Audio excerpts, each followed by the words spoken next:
apalagi DPR ya, itu di titik nadir. Bahaya. Ini sudah bahaya. Secara politis Presiden Prabowo sudah berada di titik yang sangat berbahaya.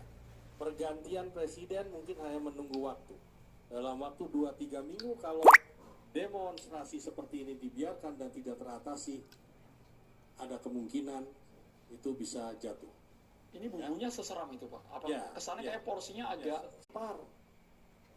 Berpanas-panasan di jalan, kehujanan, sementara para pejabatnya atau DPR enak-enakan berjoget ria dengan gaji yang sangat fantastis, sewa rumah sampai 50 juta per bulan dan lain sebagainya. Itu istana atau rumah? Ya kan? Ini memicu ya. Sampai akhirnya sebuah drama lagi terjadi, ada penjarahan lah dari rumah Ahmad Saroni hingga ke Ibu Sri Mulyani. Nah, disitulah titik nadir ini mulai terjadi.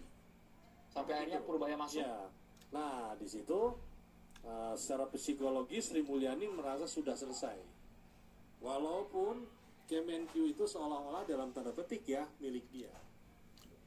Karena dia sudah belasan tahun menjabat di situ, sehingga sudah terjadi engagement antara pribadi Sri Mulyani dengan karakter, culture di Kemenkyu tersebut. Ini pandangan pribadi dari Prof. Inilah sebuah radikal ya, semacam perubahan radikal.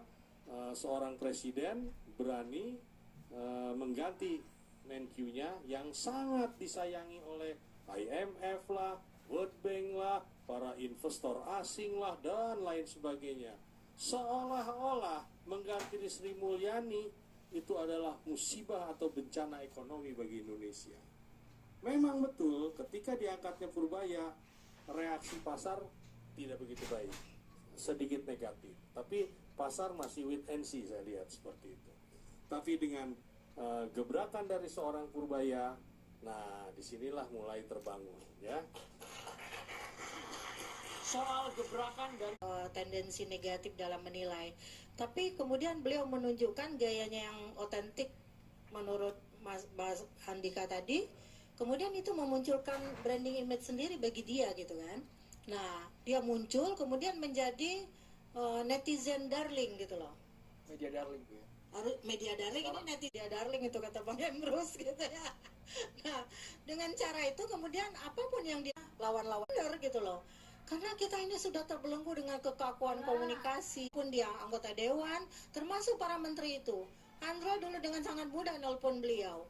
Sama-sama jadi narsum di sini bareng kita. Bang Emrus bentar lagi kalau jadi staf